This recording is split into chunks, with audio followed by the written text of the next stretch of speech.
El experimento de Watson, principalmente dice, Watson demostró el funcionamiento clásico con un experimento en el que participó un niño de solo algunos meses. El nombre es Albert y una rata blanca. El experimento consistía en acercar la rata a Albert para que la tocara. Al principio, Albert no mostraba temor por el pequeño animal, pero al hacer un fuerte ruido, cada vez que Albert tocaba a la rata, comenzó a mostrar temor por la rata, aún sin hacer el ruido debido al condicionamiento. Este miedo se generalizó para otros animales pequeños. Watson después extinguió el miedo presentado a la rata al niño en repetidas ocasiones sin hacer ruido. Su trabajo demostró el papel del condicionamiento en el desarrollo de las respuestas emocionales. Para ciertos estímulos, esto puede dar explicaciones de determinados sentimientos, fobias y a veces perjuicios que se desarrollan en las personas. Dentro del condicionamiento operante, tenemos que Skinner, 1904, aportó el condicionamiento operante que realizó con ratas y palomas. La teoría del condicionamiento instrumental u operante describe cómo los refuerzos, como los premios y castigos, forman y mantienen un comportamiento a veces determinado. Entonces, el modelo estímulo, respuesta y consecuencia. El condicionamiento operante es un tipo de aprendizaje asociativo que tiene que ver con el desarrollo de nuevas conductas, o sea, cómo nosotros podemos cambiar o integrar esas conductas. Por ejemplo, en la escuela es comúnmente este tipo de condicionamiento.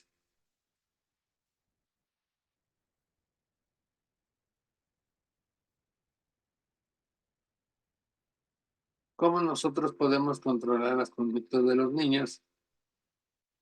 Desde queremos que estén callados, sentados, trabajando, y entonces eso es lo que ocasiona esos cambios. La voz del docente.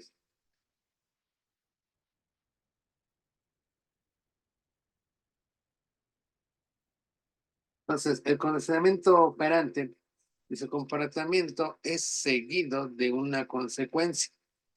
Y la naturaleza de la consecuencia modifica la tendencia del organismo a repetir el comportamiento en el futuro. Es por ejemplo, si me acercan un ratón, después de verlo, a la larga pues me va a dar miedo, o le voy a tener temor a los ratones, o a cualquier animal que a mí me acerque.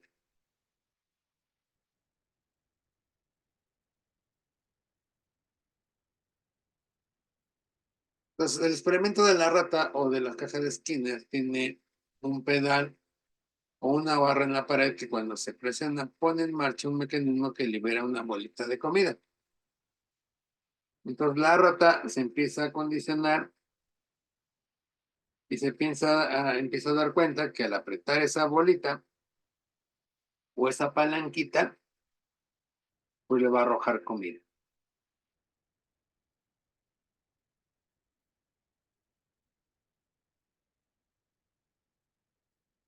Entonces, de eso trata el condicionamiento. Una rata corre alrededor de la caja cuando sin querer pisa la barra y cae una bolita de comida en la caja. Dice la parte operante. En el comportamiento inmediatamente previo al refuerzo de la bolita de comida. Entonces empieza a dar cuenta que de ahí puede sacar su comida.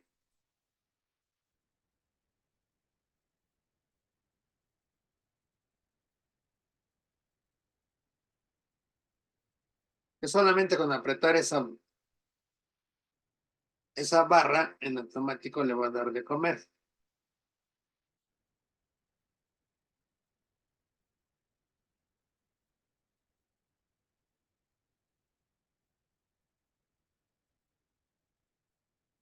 Un comportamiento seguido de un estímulo reforzador provoca una probabilidad incrementada de ese comportamiento en el futuro.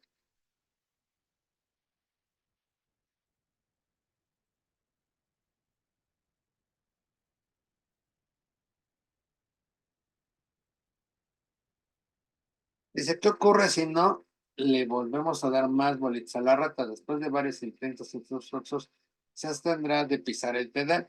A esto se le llama extinción del condicionamiento operante. Un comportamiento que ya no esté seguido de un estímulo reforzado provoca una probabilidad decreciente de que ese comportamiento ya no vuelva a ocurrir en el futuro. Entonces, hay un cambio después. Entonces, el cerebro nos va a permitir esos cambios, ¿sí? En el cual, si nosotros nos damos cuenta, bueno, en el caso de la rata se da cuenta que ya no hay más,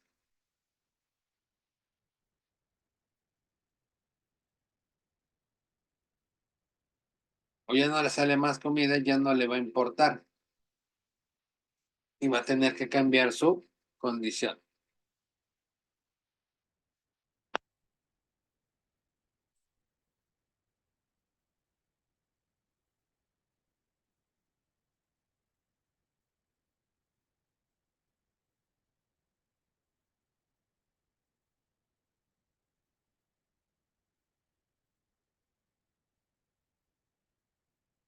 Ahora sí, volvemos a poner en marcha la máquina de manera que al presionar la barra, la rata consigue el alimento de nuevo, el comportamiento de pisar el pedal surgirá de nuevo, mucho más rápidamente que al principio del experimento. O sea, vuelve el estímulo.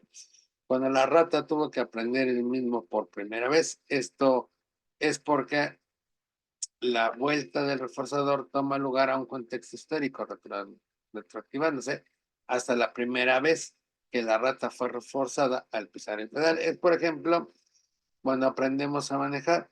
Las primeras veces nos cuesta mucho trabajo. Posiblemente después dejamos de trabajar, digo, perdón, de manejar, pero con el tiempo lo volvemos a retomar y ¿qué va a pasar? Ya no nos va a costar tanto manejar como la primera vez.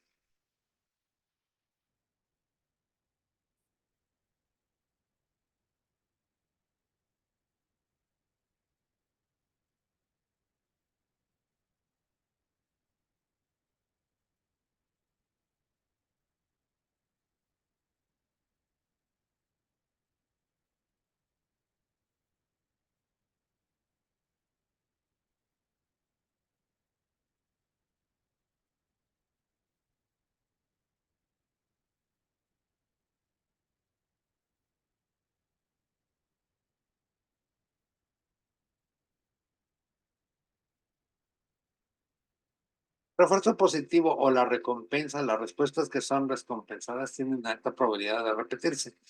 En cambio, un refuerzo negativo, las respuestas que reflejan actitudes de escape al dolor o de situaciones no deseables tienen alta probabilidad de repetirse. La extinción o ausencia del refuerzo, respuestas que no son reforzadas son poco probable que se repitan.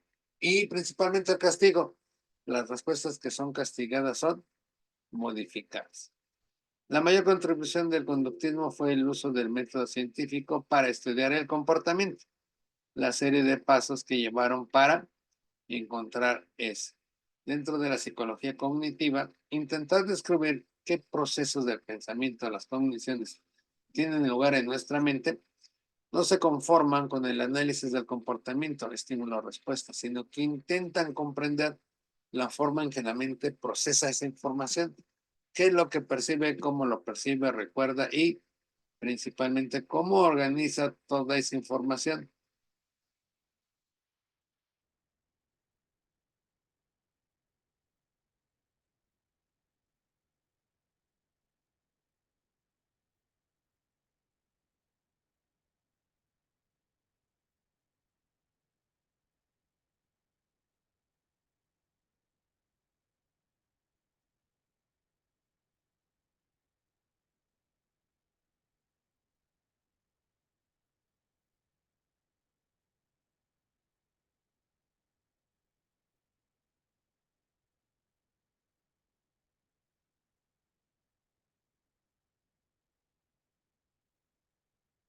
Tiene por objeto entonces conocer los mecanismos del pensamiento por los que se elabora el conocimiento desde la percepción, la memoria y el aprendizaje hasta la formación de conceptos y razonamientos lógicos. Por cognitivo entendemos el acto del conocimiento. dado por la capacidad para recibir, recordar, comprender, organizar y usar la información recogida por los sentidos. En este encontramos las series de Piaget, Varela y Maturana en cuestión de los procesos. Aquí es importante entender que todos los procesos de percepción están ligados a la memoria,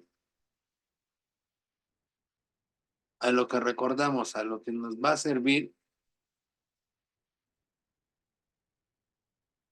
para cambiar nuestras estructuras mentales que tenemos, cómo las generamos.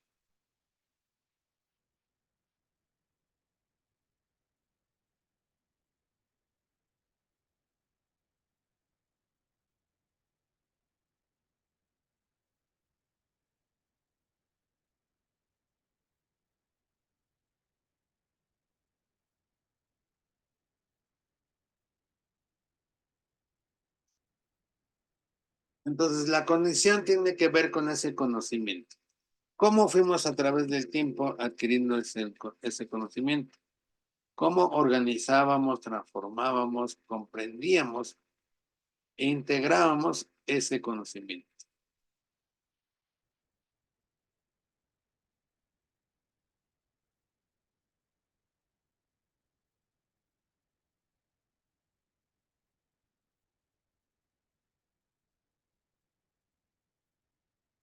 ¿Cómo usábamos la información? Y principalmente toda esa información pues la recogíamos a través de los sentidos, ¿verdad? La vista, el oído, el olfato. De ahí se desprende lo que es el aprendizaje observacional, social o modeling. Albert Bandura describe las condiciones en que se aprende a imitar esos modelos. Dice, estudios del muñeco bobo. Lo hizo a partir de una película de uno de sus estudiantes, donde una joven estudiante pegaba a un muñeco bobo, o sea, un mono porfiado. La joven pega al muñeco, se sentaba encima de él y le daba con un martillo y además escenas gritando varias veces frases agresivas. Bandura le enseñó la película a un grupo de niños de guardería. Posteriormente les dejó jugar. En el salón de juegos había varios observadores con lápices y carpetas, un muñeco bobo nuevo y algunos pequeños mártires. Los niños repitieron la conducta violenta que vieron antes de las imágenes. Entonces, vean cómo a veces se repiten los mismos modelos. Al generar esas estructuras mentales, los niños vuelven a repetir modelos.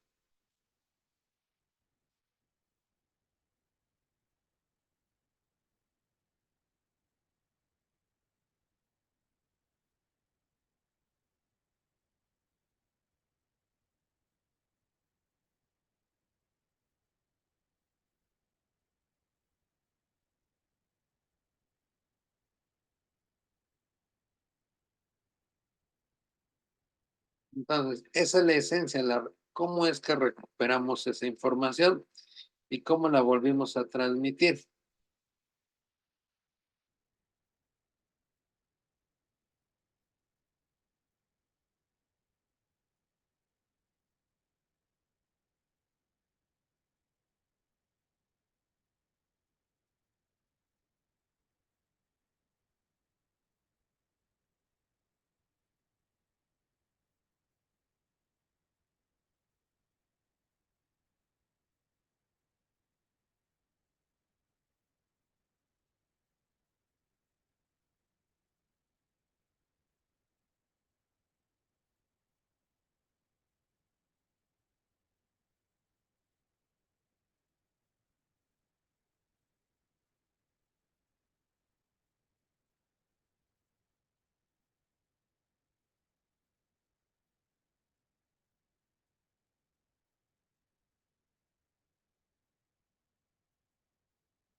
Uno, el aprendizaje observacional. Todas estas variantes permitieron a Bandura establecer que existen ciertos pasos envueltos al proceso moderado, la atención y la retención.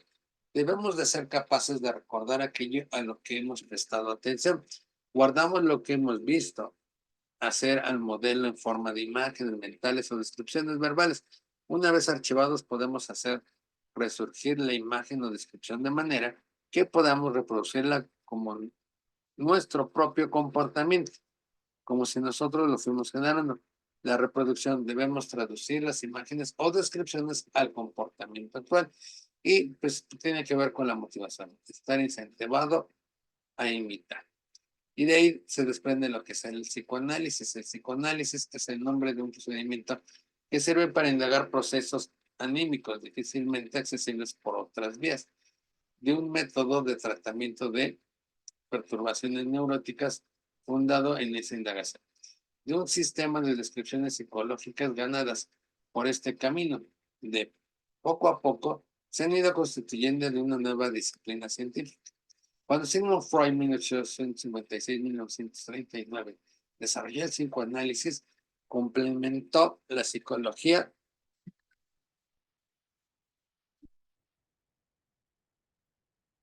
del inconsciente, más que de estudiar a los sujetos normales, trató de una nueva manera a sujetos anormales, extrajo sus datos de la observación clínica y no de los datos de laboratorio. Freud creía que los poderosos impulsos sexuales y agresivos influyen en el comportamiento del humano.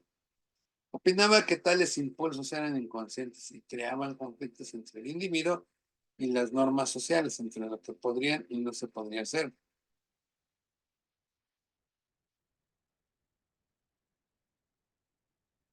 Alertar al paciente a que expresara cualquier pensamiento que se le pasara por la cabeza. Esto era para acceder al inconsciente.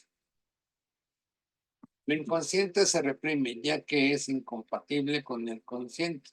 El material del inconsciente puja para ser expresado y también el paciente usa defensas para impedir esa expresión. Entre el conflicto entre el deseo y la defensa, entre lo que sí pueden hacer y no pueden hacer, qué se podría hacer y qué no se podría hacer.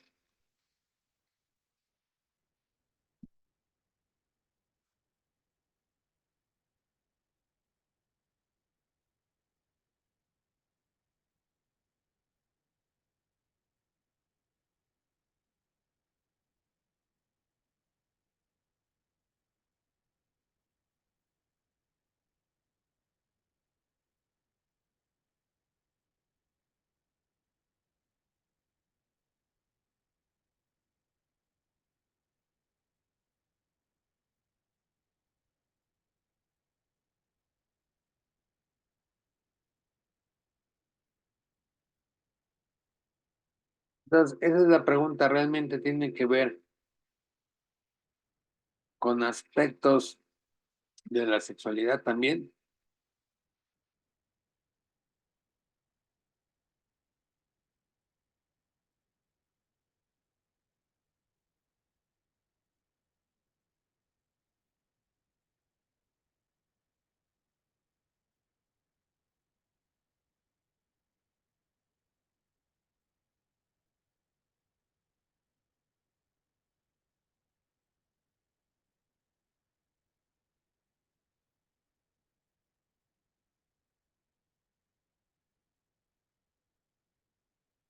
Vinculó la etiología de los síntomas neuróticos a la pugna entre un impulso sexual y su defensa, para no traer el conflicto a la conciencia, ¿verdad? Esta parte de los impulsos es fundamental para lograr ese acceso aliviándose el síntoma. Tres niveles de la conciencia, el ello, el yo y el superyo. Lo que reprimimos, el inconsciente, los instintos, aquello que haríamos, pero nos parece mal. Los deseos no satisfactorios, los impulsos, ¿no? ¿Qué queremos hacer, pero no podemos hacer?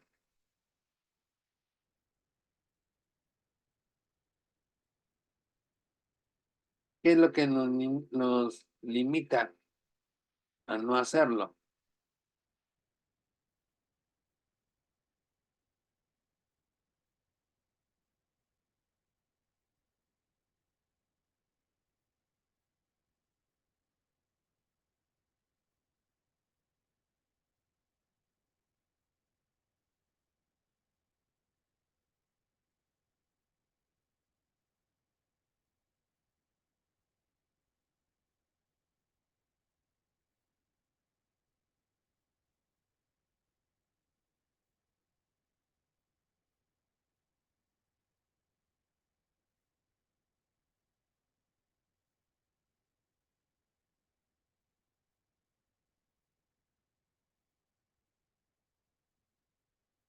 En cambio, el yo muestra la personalidad consciente, o sea, lo que realmente somos, ¿verdad? Lo que creemos que debemos de hacer y prestamos a los demás, que nos conozcan como somos. El super yo, los modelos de conducta que tenemos, los ideales, aquello a lo que aspiramos a hacer, lo que nos dictan que tendría que ser, cómo podría ser. Entonces, está esa lucha entre el yo, el super yo y el superego, entre lo que podemos, queremos y debemos de hacer.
Dentro de la psicología de la Gestalt es una corriente de pensamiento dentro de la psicología moderna, surgida en Alemania a principios del siglo XX.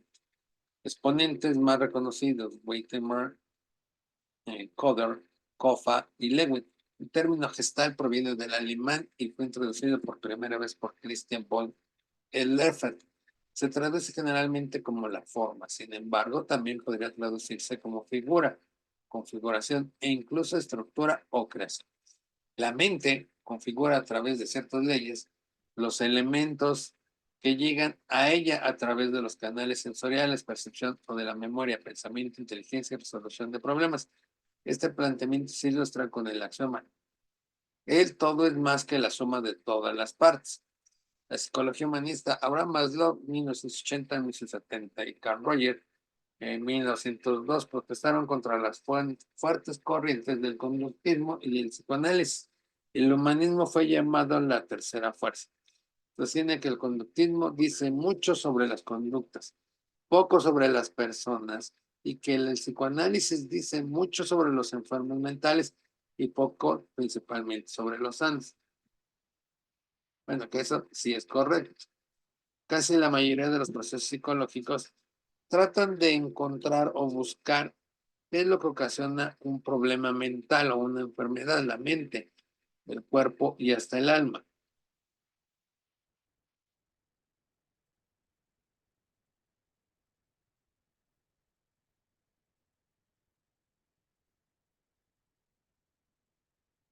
Entonces, eso es lo que trata de ir buscando la psicología en todos los aspectos.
El humanismo ha intentado aplicar los contenidos de la psicología para que incluya aquellas experiencias únicas, tales como el amor, el odio, el temor, la esperanza, el humor y el sentido de la vida. Tiene una mirada totalizadora y enfatiza los valores positivos. Cree que el ser humano puede usar sus máximas potencialidades y capacidades. Las áreas de especialización de la psicología pues, tienen que ver desde el campo clínico, la asesoría, la parte experimental, evolutiva, la psicología de la personalidad, la psicología social, la psicometría. Entonces, muchos aspectos dentro de la personalidad pues evalúan, miden y predicen y describen la personalidad. La personalidad es un constructo definido como un sistema organizado y dinámico de los distintos psicofísicos del organismo. La personalidad se desarrolla hasta la adolescencia, pero queda fijada con las experiencias de los primeros 5 años de vida. Se constituye por factores temperamentales, también heredados, pero de carácter adquiridos. A pesar de tener un componente hereditario, pueden modelarse y modificarse. La psicometría diseña pruebas que miden inteligencia, daño orgánico cerebral, capacidades específicas y rasgos de personalidad. Se desarrollan métodos estadísticos para interpretar las puntuaciones y también los criterios cualitativos.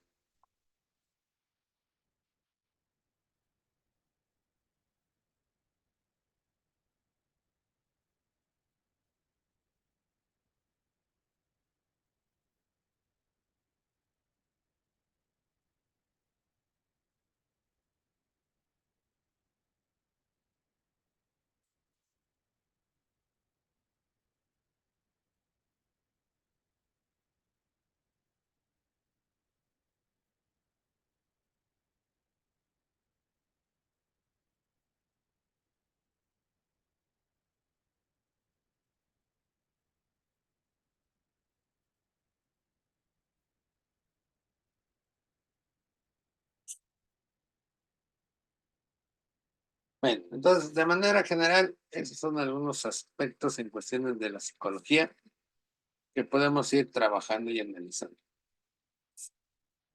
Les comparto el video y pues, nos vemos la próxima semana.